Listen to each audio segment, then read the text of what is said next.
तो खालिद साहब, ये बड़ा ज़ाहिर आप लोगों ने भी अपना रिएक्शन एक बड़ा एक्सट्रीम दिया कि अब हम गंदम नहीं काश्त करेंगे, कपास नहीं काश्त करेंगे, तो फिर हमारे मुल्क पर जो इम्पोर्ट बिल है वो भी बढ़ जाएगा। उसका मैं जवाब दूं। उसका जवाब ये है जी, हम पागल थे पहले, जो हम एहतजाज करने निकल पड़ते थे, सड़कें बंद करना, ये वो करना। मैं कहता हूँ गलत है। हमने अब सबक सीखा है। क्लर्क हड़ताल करता है, कलम छोर हड़ताल करता है, ताजर करता है शटर डाउन हड़ताल करता है, सनतकार करता है अपनी इंडस्ट्री बंद करता है। तो हम बजाय इसके जाके रोड धूप में बैठे, गर्मी में बैठे कि शेलिंग बर्दाश्त करें, पुलिस के लाठीचार्ज बर्दाश्त करें, उससे बेहतर है कि हम अपने घर बैठे अपनी काश को कम कर दें। हमारे पास देखे ना, अगर हम काश करना चाहें भी तब भी नहीं कर सकते जब हमारे पास उसके लिए बैलेंस यूज ऑफ फर्टिलाइजर करने के लिए हमारे पास पैसे नहीं होंगे। हुकूमत एक चीज को नहीं देख रही इस वक्त। मैं आपको अलार्मिंग पोजीशन बता दूं जी। काश्तकारी के लिए दो चीजें बड़ी इंपॉर्टेंट है, एक पानी और दूसरी जमीन है जी। पानी में शदीद कमी आ रही है और जमीन में इस वक्त पूरे पाकिस्तान में 99% एरिया पे ऑर्गेनिक मैटर जीरो हो चुका है। हमारी जमीन बांझ होती जा रही है, उस तरफ कोई भी नहीं सोच रहा। हम बैलेंस यूज ऑफ फर्टिलाइजर नहीं कर रहे।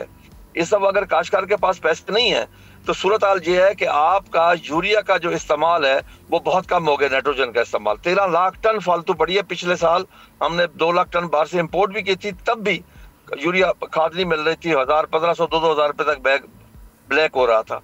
इसी तरह फास्फोरस के इस्तेमाल में 20% कमी आई है। पोटाश का इस्तेमाल ही नहीं हो रहा।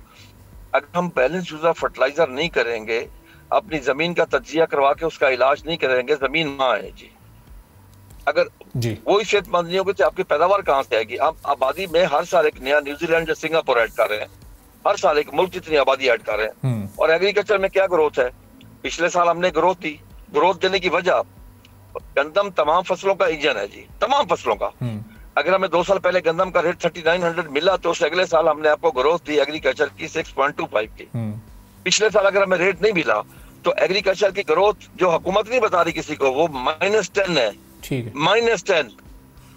ये जो बता रहे हैं ना कि 0.56, एक्चुअली वो बता रहे हैं उसकी वजह से, लाइफ स्टॉक की वजह से। ठीक। और लाइफ स्टॉक भी ऐसे ही बता रहे हैं, उसका किसी किस्म का कोई डेटा इनके पास मौजूद नहीं है। ये सिर्फ उसको बेहतर करने के लिए बता रहे हैं। वो भी 0.56 भी मान लें तब भी माइनस में चली गई ना जी। बिल्कुल बिल्कुल। तो इस वक्त काश्तकार बहुत परेशान है। वो अगली फसलों पे खर्च नहीं कर सकता। अभी कपास आई है, अगर कपास का रेट इस वक्त 7,500 मिल रहा है, 1,000-1,200 चुनाई गई, उसकी कॉस्ट ऑफ प्रोडक्शन भी पूरी नहीं हो रही काश्तकार की उससे। सब्सक्राइब करें और बेल दबाएं ताकि कोई खबर रह न जाए।